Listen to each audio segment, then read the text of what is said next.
Hi, boys and girls. This week, our unit is going to begin with Lesson 14.1, describing objects by more than one attribute.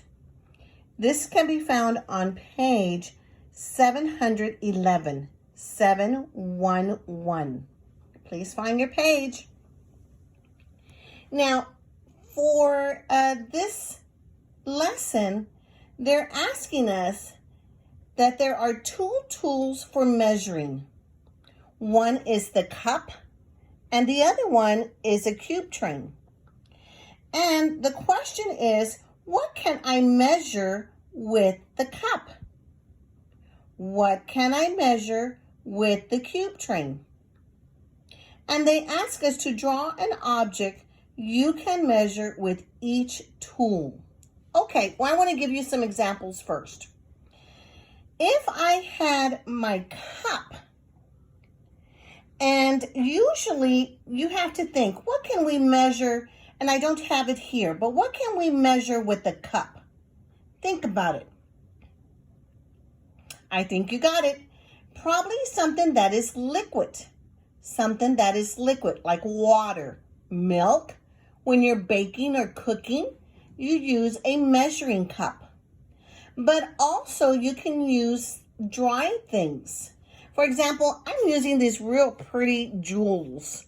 If I put them in here, can I see how much I can fill that cup with? Sure, I can do that. Or say if I didn't have these, I could also use these erasers. I could fill up and see how much I need to fill for that cup. I could measure how much can be filled in that cup. Now notice, I'm using the small one, but we also have a medium-sized one and a larger one. So we can see, okay, what will hold the most? What will hold the most? What will hold the least?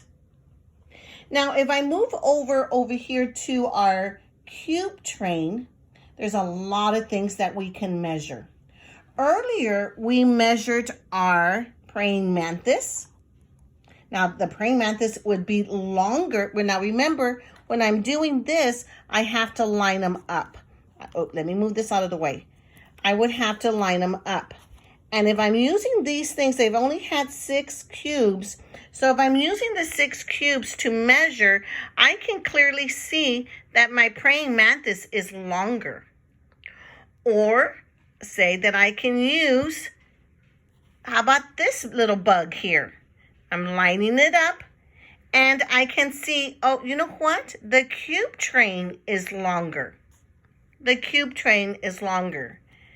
But say that I'm looking around the house and I found this. As long as I'm lining it up and I say, oh, look what happened here. The marker is longer.